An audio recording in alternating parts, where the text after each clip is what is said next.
ബാറക്കുമോർ. പിതാവിനും പുത്രനും പരിശുദ്ധ റൂഹായിക്കും സ്തുതി, ആദ്യം മുതൽ നമ്മുടെ മേൽ തൻ്റെ കരുണയും അനുഗ്രഹവും ഉണ്ടായിരിക്കുമാറാകട്ടെ. ആമേൻ.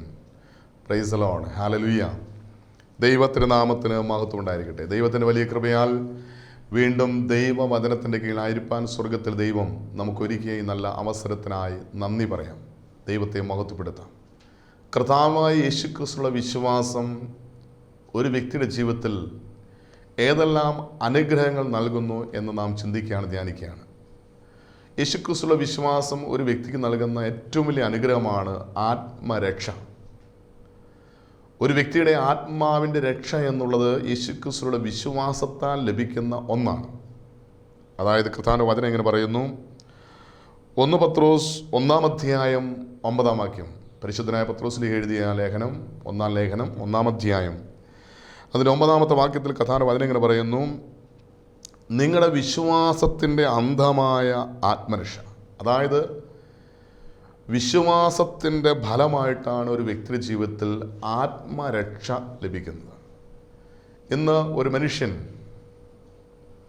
ആത്മാവ് നിത്യമായ നാശത്തിന്, നരകത്തിന് അടിമയായി ജീവിക്കുമ്പോൾ, അതായത് പാപത്തിൻ്റെ ബന്ധനത്തിൽ, ലോകത്തിൻ്റെ മോഹത്തിനടിമപ്പെട്ട് ജഡത്തിൻ്റെ ആസക്തിയാൽ പിശാചിൻ്റെ കയ്യിലൊരു ഉപകരണമായി നിത്യനാശത്തിലേക്ക്, നിത്യനരകത്തിലേക്ക് പോകുമ്പോൾ ആ വ്യക്തിക്ക് നിത്യരക്ഷ ലഭിക്കുവാൻ, അതായത് ആത്മരക്ഷ ലഭിക്കുവാൻ ആ വ്യക്തിക്ക് ഉണ്ടായിരിക്കേണ്ട ഒന്നാണ് യേശുക്രിസ്തുവിലുള്ള വിശ്വാസം. യേശു എൻ്റെ കർത്താവാണ്, യേശു എൻ്റെ ദൈവമാണ്, യേശുക്രിസ്തു മുഖാന്തരമാണ് എനിക്ക് നിത്യരക്ഷ എന്ന് ആര് വിശ്വസിക്കുന്നോ അവർക്ക് ആത്മാവിൻ്റെ മേൽ രക്ഷയുണ്ട്. ഒരു മനുഷ്യൻ പാപം ചെയ്യുമ്പോൾ പാപത്തിൻ്റെ ശമ്പളമാണ് നിത്യമായ നരകം. ഒരു മനുഷ്യൻ പാപത്തിൻ്റെ അനന്തരഫലം നിത്യനാശമായി ആ വ്യക്തിയുടെ ജീവിതത്തിൽ അത് അനുഭവിക്കുകയാണ്. കർത്താവിൻ്റെ വചനം പരിശോധിക്കുമ്പോൾ നമുക്ക് വ്യക്തമായിട്ട് മനസ്സിലാക്കാൻ സാധിക്കും, പാപത്തിൻ്റെ ശമ്പളം മരണമാണ്. ഈ മരണം എന്ന് പറയുന്നത് വെളിപ്പാടിൻ്റെ പുസ്തകം 20-ാം അധ്യായം 14-ാം വാക്യത്തിൽ പറയുന്നു, മരണത്തെയും പാതാളത്തെയും തീപ്പൊയ്കയിൽ തള്ളിയിട്ടു.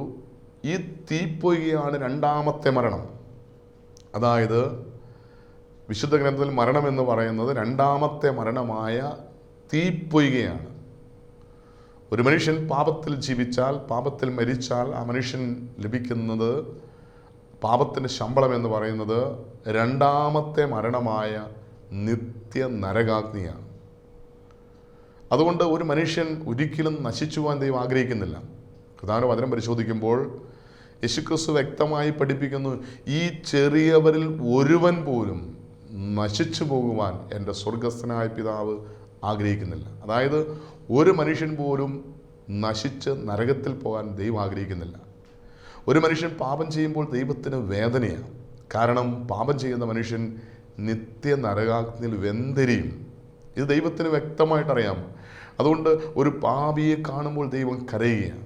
യെശയ്യാപ്രവാചകന്റെ പുസ്തകം 1-ാം അധ്യായം 4-ാം വാക്യം, ദൈവം ഒരു മനുഷ്യനെ കണ്ടുകൊണ്ട് അയ്യോ എന്ന് നിലവിളിച്ച് കരയുക. ഒരു മനുഷ്യനെ കണ്ടുകൊണ്ട് ദൈവം അയ്യം വിളിച്ച് കരയാൻ എന്താണ് കാരണം? പാപമാണ്. അവിടെ വചനം പറയുന്നത് ഇങ്ങനെയാണ്, അയ്യോ പാപമുള്ള ഒരു മനുഷ്യൻ, അകൃത്യഭാരം ചുമക്കുന്ന ജനം, ദുഷ്പ്രവർത്തിക്കാരുടെ മക്കൾ, വഷളായി നടക്കുന്നവർ, ഇസ്രായേലിൻ്റെ പരിശുദ്ധനായ ദൈവത്തെ മറന്നവർ പിന്നിലേക്ക് മാറിക്കളഞ്ഞിരിക്കുകയാണ്. ഒരു പാപിയെ കാണുമ്പോൾ ദൈവം അയ്യം വിളിച്ച് അയ്യോ എന്ന് നിലവിളിച്ച് കരയുകയാണ്. വീണ്ടും ഒരു മനുഷ്യനെ കാണുമ്പോൾ ദൈവം വേദനിക്കാൻ, ദൈവത്തിൻ്റെ ഹൃദയത്തിന് വേദന ഉണ്ടാകാൻ കാരണം ആ മനുഷ്യൻ ചെയ്യുന്ന പാപമാണ്. ഉൽപ്പത്തി പുസ്തകം 6-ാം അധ്യായം 5-ാം വാക്യം കർത്താവിൻ്റെ വചനം ഇങ്ങനെ പറയുന്നു, ഭൂമിയിൽ മനുഷ്യൻ്റെ ദുഷ്ടത വലിയതെന്നും അവൻ്റെ ഹൃദയത്തിലെ നിരൂപണം എപ്പോഴും ദുഷിച്ച ദൈവമായ കർത്താവ് കണ്ടു. മനുഷ്യനെ ഉണ്ടാക്കിയത് കൊണ്ട് ദൈവം അനുതപിച്ചു, അതവൻ്റെ ഹൃദയത്തിന് വേദനയായെന്ന് ദൈവത്തിൻ്റെ വചനം വ്യക്തമായി വെളിപ്പെടുത്തിയ. ഒരു മനുഷ്യനെ കണ്ടുകൊണ്ട് ദൈവം അനുതപിക്കുന്ന, മനുഷ്യനെ ഉണ്ടാക്കിയതിൽ ദൈവം അനുതപിക്കാൻ, വേദനിക്കാൻ കാരണം മനുഷ്യൻ്റെ പാപമാണ്. ഒരു മനുഷ്യനെ ഭൂമിയിൽ സൃഷ്ടിക്കുമ്പോൾ ദൈവത്തിന് ഒത്തിരി പ്രതീക്ഷകളുണ്ട്. ഇപ്പോൾ ഒരു കുഞ്ഞിന് ജന്മം നൽകുമ്പോൾ ആ കുഞ്ഞിൻ്റെ മാതാപിതാക്കൾ ആ കുഞ്ഞിനെക്കുറിച്ച് ഒത്തിരി സ്വപ്നങ്ങൾ കാണും. എൻ്റെ ഈ മകൻ, എൻ്റെ ഈ മകൾ എങ്ങനെ വളരണം, ആരായിത്തീരണം, എന്തായിത്തീരണം, ഈ കുഞ്ഞിനെക്കുറിച്ച് അമ്മയുടെ ഉദരത്തിൽ ഗർഭാവസ്ഥയിലായിരിക്കുന്ന സമയം മുതൽ അപ്പനും അമ്മയും ആ കുഞ്ഞിനെക്കുറിച്ച് ഒത്തിരി സ്വപ്നങ്ങൾ, ഒത്തിരി പ്രതീക്ഷകൾ, ദർശനങ്ങൾ ഈ കുഞ്ഞിനെക്കുറിച്ച് മാതാപിതാക്കൾക്കുണ്ടാവും. ഇതുപോലെ തന്നെ ഞാനെന്ന വ്യക്തി ഈ ഭൂമിയിൽ ജനിക്കുന്നതിന് മുമ്പ് എന്നെക്കുറിച്ച് ഒത്തിരി സ്വപ്നങ്ങൾ എൻ്റെ ദൈവത്തിനുണ്ടായിരുന്നു. നീ അമ്മയുടെ ഉദരത്തിൽ ഉരുവാകുന്നതിന് മുമ്പ് അറിഞ്ഞവനായ ദൈവം, ഉദരത്തിൽ സൃഷ്ടിച്ചവനായ ദൈവം, നീ ജനിക്കുന്നതിന് മുമ്പ് നിന്നെ അറിഞ്ഞവനായ ദൈവം നിന്നെക്കുറിച്ച് വ്യക്തമായൊരു പദ്ധതി ഉണ്ടായിരുന്നു.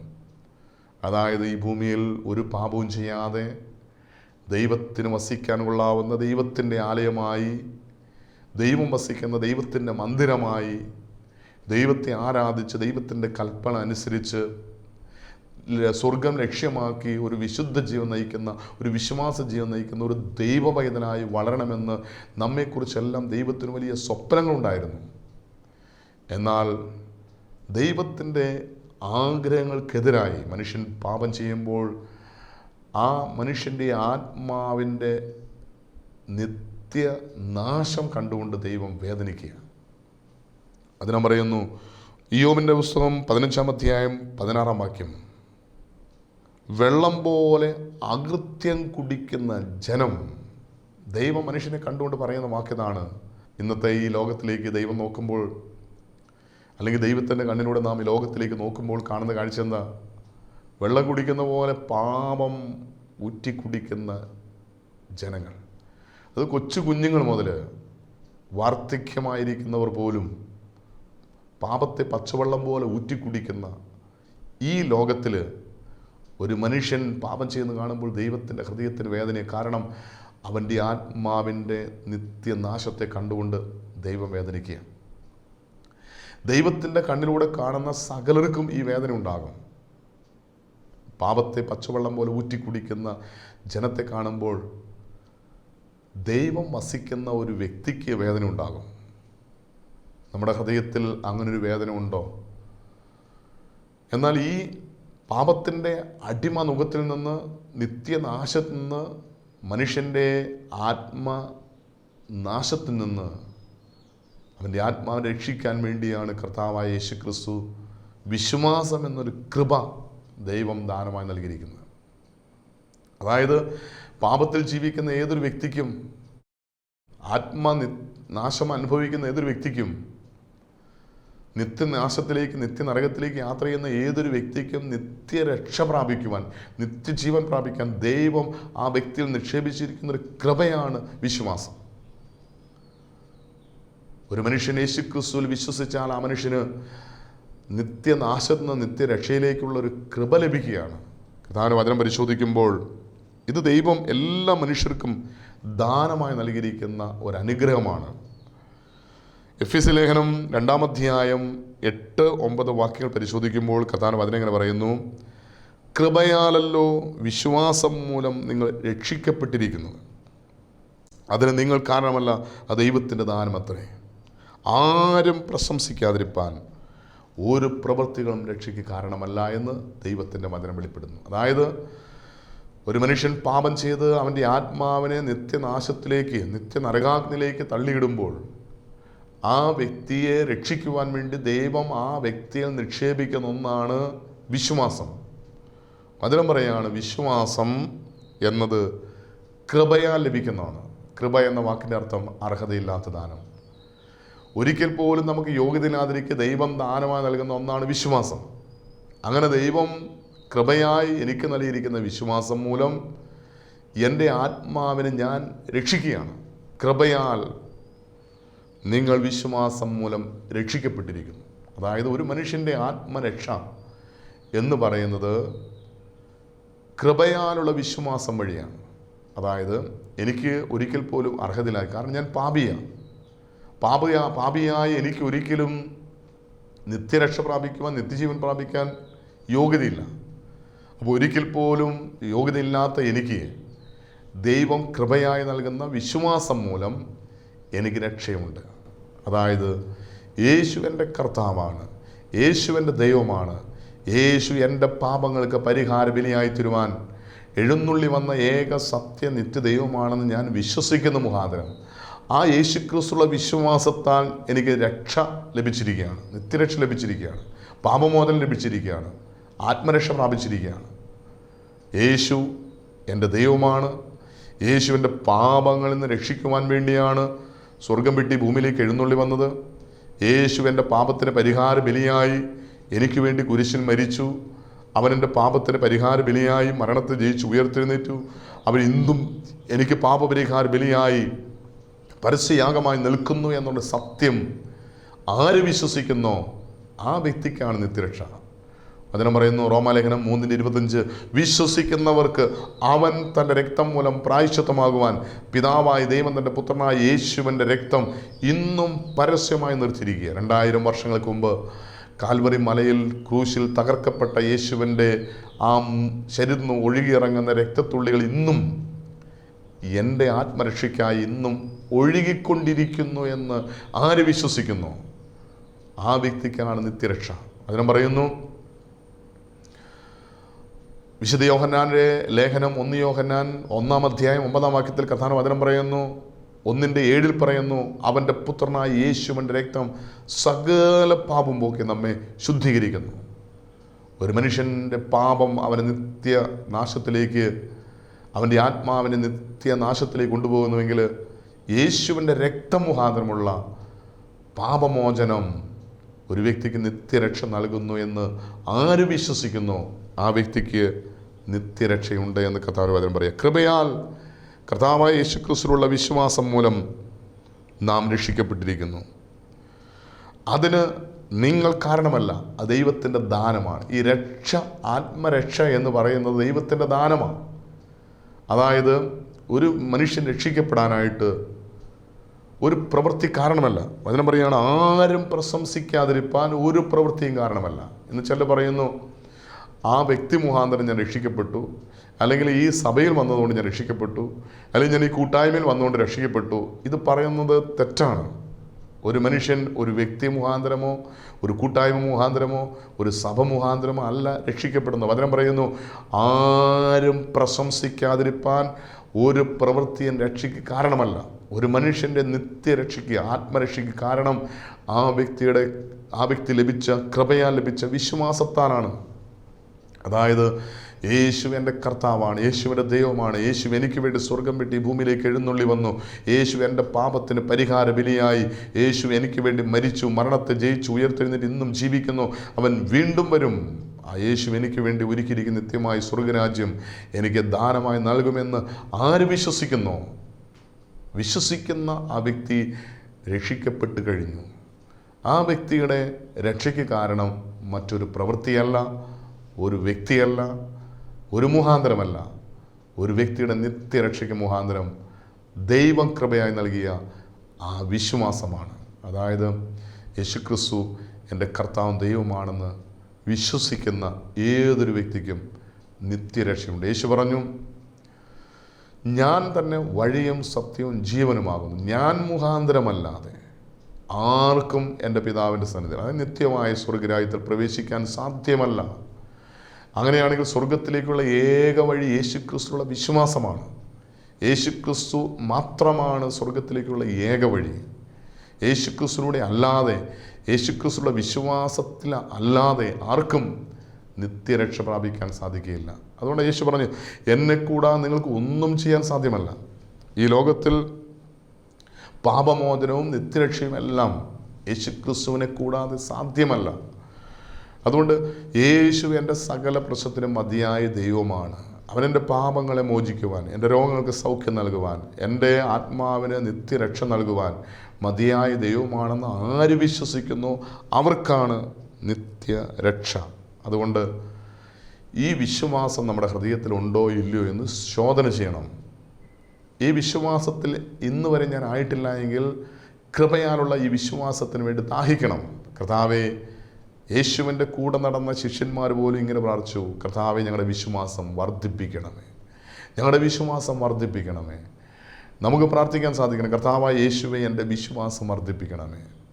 യേശു കർത്താവാണെന്ന് വിശ്വസിക്കുവാൻ, യേശുവിൻ്റെ ദൈവമാണെന്ന് വിശ്വസിക്കുവാൻ. അത് പരിശുദ്ധാത്മാവിനെ കൂടാതെ ആർക്കും സാധ്യമല്ല എന്ന് ദൈവത്തിൻ്റെ വചനം പഠിപ്പിക്കുന്നുണ്ട്. പരിശുദ്ധാത്മാവ് മുഖാന്തരമല്ലാതെ യേശു കർത്താവാണെന്ന് ആർക്കും പറയുവാൻ സാധിക്കുകയില്ല. അങ്ങനെയാണെങ്കിൽ യേശുവിൻ്റെ കർത്താവാണ്, യേശുവിൻ്റെ ദൈവമാണെന്ന് ഞാൻ പറയണമെങ്കിൽ ഹൃദയത്തിൽ വിശ്വസിക്കണമെങ്കിൽ പറയണമെങ്കിൽ അത് പരിശുദ്ധാത്മാവിനെ കൂടാതെ സാധിക്കുകയില്ല. അതുകൊണ്ട് നാം പരിശുദ്ധാത്മാവോട് പ്രാർത്ഥിക്കണം. പരിശുദ്ധാത്മാവായ ദൈവമേ, എൻ്റെ വിശ്വാസം വർദ്ധിപ്പിക്കണമേ. യേശുവിൻ്റെ കർത്താവാണ്, യേശുവിൻ്റെ ദൈവമാണ്. യേശു എനിക്ക് വേണ്ടി ക്രൂശിൽ മരിച്ച് മരണത്തെ ജയിച്ച് ഉയർത്തെഴുന്നേറ്റ് ഇന്നും ജീവിക്കുന്ന ഏക സത്യ നിത്യ ദൈവമാണെന്ന് വിശ്വസിക്കുവാനുള്ള കൃപ അഭിഷേകമായി എനിക്ക് നൽകണമേ എന്ന് ആര് പ്രാർത്ഥിക്കുന്നോ അവർക്ക് കൃപയാൽ വിശ്വാസത്തിൻ്റെ വരം ലഭിക്കും. ഈ വിശ്വാസത്തിൻ്റെ കൃപയാലുള്ള ഈ വിശ്വാസം എന്ന വരം ലഭിക്കുന്ന വ്യക്തികൾക്കാണ് യേശുക്രിസ്തുവിലുള്ള നിത്യരക്ഷ, ആത്മരക്ഷ പ്രാപിക്കാൻ സാധിക്കുന്നത്. അതുകൊണ്ട് വചനം പറയുന്നു, കൃപയാലല്ലോ വിശ്വാസം വഴി നിങ്ങൾ രക്ഷിക്കപ്പെട്ടിരിക്കുന്നു. ഇത് ആത്മാവിൻ്റെ രക്ഷ മാത്രമല്ല. ഒരു മനുഷ്യൻ ഏതെല്ലാം മേഖല രക്ഷ ആവശ്യമാണോ ആ മേഖലയെല്ലാം രക്ഷ പ്രാപിക്കുന്നത് യേശു എൻ്റെ ദൈവമാണെന്നുള്ള വിശ്വാസത്താലാണ്. ഒരു വ്യക്തി ശാരീരികമായ രോഗത്തിൻ്റെ ബന്ധനത്തിലാണ്, ആ മാനസികമായ രോഗത്തിൻ്റെ ബന്ധനത്തിലാണ്. ഈ മാനസികമായ ശാരീരികമായ എല്ലാ രോഗബന്ധനങ്ങളിൽ നിന്നും നമുക്ക് രക്ഷ ലഭിക്കുന്നത് യേശുക്രിസ്തുവിലുള്ള വിശ്വാസം മാത്രം. നമുക്കറിയാം, കർത്താവായ യേശുക്രിസ്തുവിൻ്റെ അരികിൽ വന്ന എല്ലാ വ്യക്തിയോടും യേശു ചോദിച്ച ഒരൊറ്റ ചോദ്യം ഇതാണ്: നീ വിശ്വസിക്കുന്നോ? വിശ്വസിച്ചാൽ നീ ദൈവത്തിൻ്റെ മഹത്വം ദർശിക്കും. യേശുവിൻ്റെ അരികിൽ വന്ന് സൗഖ്യം പ്രാപിച്ച എല്ലാ വ്യക്തിയോടും യേശു പറഞ്ഞൊരു കാര്യമുണ്ട്: മകളെ, നിൻ്റെ വിശ്വാസം നിന്നെ രക്ഷിച്ചിരിക്കുന്നു. അവിടെ പറയുന്നത് ഞാൻ നിന്നെ രക്ഷിച്ചിരിക്കുന്നതല്ല, യേശു നിനക്ക് സൗഖ്യം നൽകി നിന്നെ രക്ഷിച്ചിരിക്കുന്നതല്ല. യേശു പറയുന്നത് നിൻ്റെ വിശ്വാസം നിന്നെ രക്ഷിച്ചിരിക്കുന്നു. വിശ്വസിക്കുന്നവരോട് കൂടെ ഈ അടയാളങ്ങൾ സംഭവിക്കും. അവർ എൻ്റെ നാമത്തിൽ രോഗികൾക്ക് സൗഖ്യം നൽകും.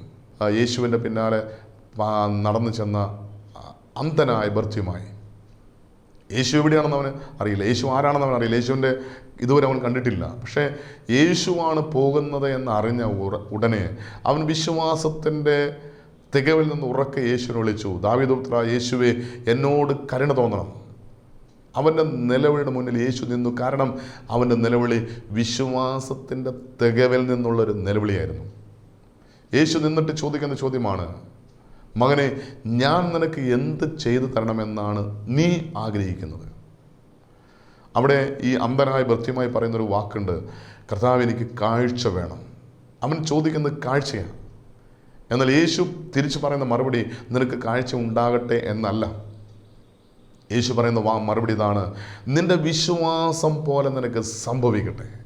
അതായത് ഒരു മനുഷ്യൻ്റെ ഹൃദയത്തിൽ എന്താണോ അവൻ വിശ്വസിക്കുന്നത് അതുപോലെ സംഭവിക്കട്ടെ എന്നാണ് യേശു പറയുന്നത്. അതായത് ഒരു മനുഷ്യൻ്റെ ശാരീരികമായ രോഗത്തിൽ നിന്ന്, ശാരീരികമായ പ്രശ്നങ്ങളിൽ നിന്ന് അവന് രക്ഷ നൽകുന്നത് യേശുക്രിസ്തുവിനുള്ള അവൻ്റെ വിശ്വാസമാണെന്ന് ഇവിടെ പഠിപ്പിക്കുക. വീണ്ടും യേശുവിൻ്റെ അരികിൽ വന്ന അനേകം മാനസിക രോഗികളിൽ നിന്ന് യേശു ഭൂതങ്ങളെ പുറത്താക്കി. വചനം പറയുന്നു, വിശ്വസിക്കുന്നവരോട് കൂടെ ഈ അടയാളങ്ങൾ സംഭവിക്കും, അവർ എൻ്റെ നാമത്തിൽ ഭൂതങ്ങളെ പുറത്താക്കും. അപ്പോൾ വിശ്വാസത്തോടെ ഏതെങ്കിലും മാനസിക രോഗികളെ യേശുവിൻ്റെ അരികിൽ കൊണ്ടുവന്നിട്ടുണ്ടോ? അവരിന്ന് യേശു ഭൂതങ്ങളെ പുറത്താക്കി അവർക്ക് രോഗസൗഖ്യം നൽകി.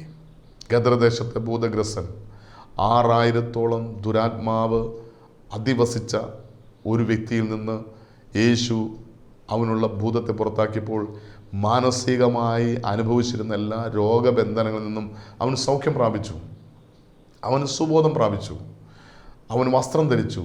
യേശുവിൻ്റെ പിന്നാലെ പോകാൻ അവൻ അനുവാദം ചോദിച്ചു.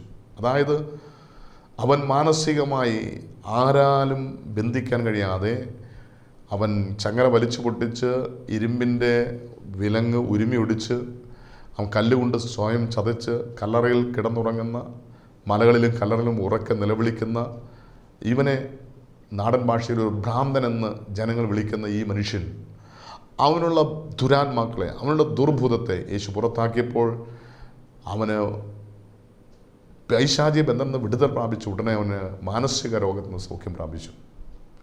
അപ്പോൾ നാം തിരിച്ചറിയുന്നത് യേശുക്രിസ്തുവിലുള്ള വിശ്വാസത്താൽ ആത്മരക്ഷ മാത്രമല്ല, ശരീരത്തിനും രക്ഷയുണ്ട്. ആത്മാവിന് മാത്രമല്ല, മനസ്സിനും ശരീരത്തിനും രക്ഷയുണ്ട് എന്ന് ഇവിടെ കഥാനുവാചനം നമ്മളെ വ്യക്തമായി പഠിപ്പിക്കുകയാണ്. അതുകൊണ്ട് നമ്മുടെ വ്യക്തിപരമായ ജീവിതത്തിൽ യേശുക്രിസ്തു മുഖാന്തരം നമുക്ക് ആത്മരക്ഷയുണ്ട്. യേശുക്രിസ്തുവിൽ വിശ്വസിക്കുന്ന ഒരു വ്യക്തിക്ക് ശാരീരികമായ മാനസികമായ രോഗബന്ധനങ്ങളിൽ നിന്ന് സകല പ്രതിസന്ധികളിൽ നിന്നും വിടുതലുണ്ട് എന്നൊരു സത്യം ദൈവത്തിൻ്റെ പരിശുദ്ധാത്മാവ് ഇപ്പോൾ നമുക്ക് വെളിപ്പെടുത്തിയിരിക്കുക. അതുകൊണ്ട് നമ്മുടെ പ്രശ്നം എത്ര വലുതായിക്കൊള്ളട്ടെ, ഇനി ആർക്കും എൻ്റെ ഈ പ്രശ്നത്തിന് പരിഹാരം നൽകാൻ സാധ്യമല്ല എന്നാരെങ്കിലും ചിന്തിക്കുന്നുണ്ടെങ്കിൽ, അത് ശാരീരികമായ രോഗങ്ങളായിക്കൊള്ളട്ടെ, സാമ്പത്തികമായ പ്രശ്നങ്ങളായിക്കൊള്ളട്ടെ, അനേക നാളുകളായി പ്രാർത്ഥിച്ചിട്ടും ഉത്തരം കിട്ടാത്ത ഏതെങ്കിലും വിഷയങ്ങളായിക്കൊള്ളട്ടെ, ഇനി ഈ പ്രശ്നത്തിൻ്റെ മേൽ ആർക്കും എനിക്ക് പരിഹാരം നൽകാൻ സാധിക്കുകയില്ലെന്ന് ആരെങ്കിലും ചിന്തിക്കുന്നുണ്ടെങ്കിൽ, ഇവിടെ യേശു ചോദിക്കുന്നൊരു ചോദ്യമാണ്, നീ വിശ്വസിക്കുന്നോ? നീ വിശ്വസിച്ചാൽ ദൈവത്തിൻ്റെ മഹത്വം ദർശിക്കും. നിൻ്റെ വിശ്വാസം പോലെ നിനക്ക് സംഭവിക്കട്ടെ. ഒരു മനുഷ്യൻ്റെ വിശ്വാസമാണ് ആ വ്യക്തിയുടെ രക്ഷയ്ക്ക് മുഖാന്തരമെന്ന് കർത്താവിൻ്റെ വചനം വ്യക്തമായി വെളിപ്പെടുത്തുമ്പോൾ, ഈ വിശ്വാസത്താൽ യേശുക്രിസ്തു എൻ്റെ ദൈവമാണ്, യേശുക്രിസ്തു മുഖാന്തരം എനിക്ക് രക്ഷയുണ്ട് എന്ന് ആര് വിശ്വസിക്കുന്നോ, ആ വിശ്വാസത്തിലൂടെ രക്ഷയുണ്ടെന്ന് വിശ്വസിക്കുവാനും ആത്മരക്ഷ പ്രാപിക്കുവാനും നമുക്ക് നമ്മെ തന്നെ ദൈവരങ്ങൾ സമർപ്പിക്കാം, കണ്ണടയ്ക്കാം, പ്രാർത്ഥിക്കാം. ഞങ്ങൾ അത്യധികമായി സ്നേഹിക്കുന്ന ഞങ്ങളുടെ സ്വർഗീയ പിതാവ് നല്ല ദൈവമേ, ഞങ്ങൾ കേൾപ്പിച്ച വചനത്തിനായി ഞങ്ങൾ തന്നെ സ്തുതിക്കുന്നു, സ്തോത്രം ചെയ്യുന്നു. പിതാവിടുത്തെ പുത്രനായി യേശുവിൻ്റെ നാമത്തിൽ യേശുവിൻ്റെ തിരുമുറിവിലേക്ക് ഞങ്ങൾ സമ്പൂർണ്ണമായി സമർപ്പിക്കുകയാണ്. കർത്താവേ, അവിടുത്തെ ശിഷ്യന്മാർ പ്രാർത്ഥിച്ച പോലെ ഞങ്ങളും പ്രാർത്ഥിക്കുകയാണ്. ഞങ്ങളുടെ വിശ്വാസം വർദ്ധിപ്പിക്കണമേ. കൃപയാലുള്ള വിശ്വാസത്താൽ ഞങ്ങൾക്ക് നിത്യരക്ഷയുണ്ട്, ആത്മരക്ഷയുണ്ടെന്ന് തിരിച്ചറിയുവാനും അതനുസരിച്ച് ആത്മരക്ഷ പ്രാപിക്കുവാനും ഞങ്ങളുടെ വിശ്വാസത്തെ വർദ്ധിപ്പിക്കണമേ. കർത്താവായ യേശുവേ, നീ മാത്രമാണ് ഏക സത്യദൈവമെന്നും, യേശുവേ, അങ്ങ് ഞങ്ങളുടെ പാപത്തിന് പരിഹാര ബലിയാണ്. അങ്ങ് ഞങ്ങൾക്ക് വേണ്ടി സ്വർഗം വിട്ട് ഭൂമിയിലേക്ക് എഴുന്നള്ളി വന്നു, ഞങ്ങളുടെ പാപത്തിന് പരിഹാര ബലിയായി ഞങ്ങൾക്ക് വേണ്ടി ക്രൂശിൽ മരിച്ചു. അവിടെ ഞങ്ങൾക്ക് വേണ്ടി മരണത്തെ ജയിച്ച് ഉയർത്തെഴുന്നേറ്റ് ഇന്നും ജീവിക്കുന്ന ദൈവമാണെന്ന് ഞങ്ങൾ വിശ്വസിക്കുന്ന കർത്താവേ, ഞങ്ങൾ ഏറ്റുപറയുന്ന കർത്താവേ, ഈ സ്വരം കേൾക്കുന്ന ഈ വചനത്തിലായിരിക്കുന്ന എല്ലാവരെയും നിൻ്റെ കരങ്ങളിൽ സമർപ്പിക്കുന്നു. കർത്താവരുടെ വിശ്വാസം വർദ്ധിപ്പിക്കണമേ. ഇവിടെ ആത്മരക്ഷയ്ക്ക് വേണ്ടി ഞങ്ങൾ പ്രാർത്ഥിക്കുന്നു. പാപത്തിൻ്റെ ബന്ധനത്തിൽ നിത്യനാശത്തിലേക്ക്, നരകത്തിലേക്ക് നടന്നു പോകുന്ന ഏതെങ്കിലും വ്യക്തികൾ ഈ സ്വരം കേൾക്കുന്നുണ്ടെങ്കിൽ പാപമോചനവും നിത്യരക്ഷയും നൽകണം. ശാരീരികമായ മാനസികമായ രോഗബന്ധനത്തിലായിരിക്കുന്ന ആരെങ്കിലും ഈ സ്വരം കേൾക്കുന്നുണ്ടെങ്കിൽ ശാരീരിക രോഗത്തിൻ്റെ ബന്ധനത്തിൽ നിന്ന്, മാനസിക രോഗത്തിൻ്റെ ബന്ധനത്തിൽ നിന്ന് യേശുവിൻ്റെ നാമത്തിൽ, യേശുവിലുള്ള വിശ്വാസത്താൽ രക്ഷ നൽകി, സൗഖ്യം നൽകി, വ്യക്തിപരമായി കുടുംബമായി അനുഗ്രഹിക്കുമാറാണെന്ന് പ്രാർത്ഥിക്കുന്നു. പരിശുദ്ധ അമ്മേ ദൈവമാതാവേ, ഞങ്ങളുടെ വിശ്വാസം വർദ്ധിക്കുവാൻ, വിശ്വാസത്തിലൂടെ ഞങ്ങൾക്ക് രക്ഷ പ്രാപിക്കുവാൻ, നിത്യരക്ഷ പ്രാപിക്കുവാൻ ഞങ്ങൾക്ക് വേണ്ടി പ്രാർത്ഥിക്കണമേ. സകല ശുദ്ധിമാന്മാരെ ശുദ്ധിമതിൽ ഞങ്ങൾക്ക് വേണ്ടി പ്രാർത്ഥിക്കണമേ. എല്ലാ മഹത്വം ഇത് അവിടുന്ന് മാത്രം എടുക്കണം. എല്ലാം ഞങ്ങൾക്ക് വേണ്ടി ക്രൂശിൽ മരിച്ച് മരണത്തെ ജയിച്ച് ഉയർത്തെഴുന്നേറ്റ് ഇന്നും ജീവിക്കുന്ന ഞങ്ങളുടെ കർത്താവ്, ഞങ്ങളുടെ ദൈവമായ യേശുവിൻ്റെ നാമത്തിൽ പ്രാർത്ഥിക്കുമ്പോൾ കൃപയോടെ കേൾക്കണം നല്ല പിതാവേ, ആമേൻ.